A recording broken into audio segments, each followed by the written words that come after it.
Climate change repeatedly deemed the story of our time. And time, scientists say, is of the essence. Let me say this, it has to be the tipping point. This is not an optional decision. Climate experts say this election is a critical crossroads in the fight to reverse climate change. I think it's of paramount importance. We're at a kind of a precarious moment. Tom Steyer couldn't agree more. The former Democratic candidate, founder of Next Gen America, and billionaire, now sits on the Biden campaign's Climate Engagement Advisory Council. This is going to touch every part of this administration. I mean, it's going to touch, housing and transportation.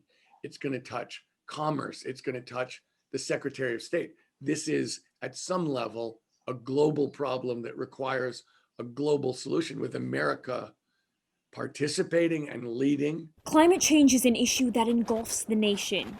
In the West, fires raging. In the South, hurricanes ravaging towns. Here in the Midwest, floods raising fields. For Northwestern student SEKHON, who hails from California, it hits close to home. I think people really don't take into account how much climate change affects California.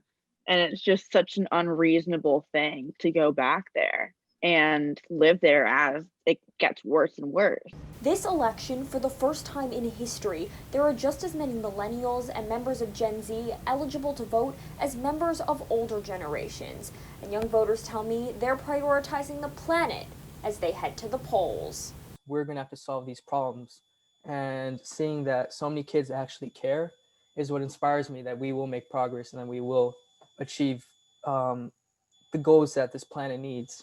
For the first time in 12 years, questions about climate change taking center stage at presidential debates. We're seeing a completely different sense of priority, importance, and urgency from the Democratic ticket to really address it. But what about the Republican ticket? The candidates have vastly different climate platforms.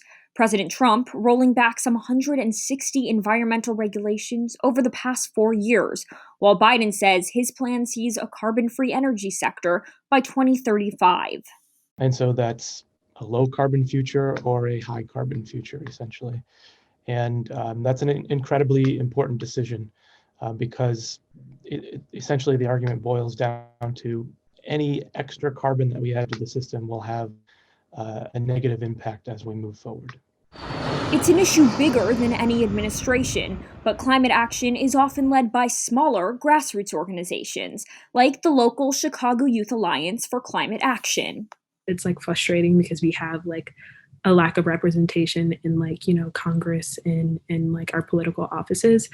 But seeing the amount of risk and the amount of passion that our generation has for it is really empowering in some sort of way.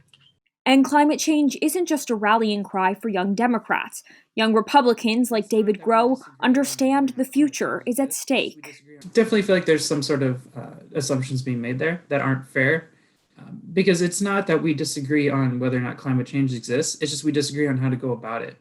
Of course, there are still climate change deniers. And like the coronavirus, discussions about climate change often plagued by misinformation. As a scientist, it's always disappointing to see people saying things that just absolutely are not true. Steyer energizing Americans to vote for clean energy. He says this election is key if the U.S. hopes to return to climate leader status.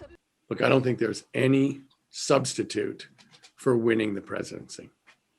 And no, we can't have a national Green New Deal with a president who will not accept the idea that we have a climate crisis we need to respond to.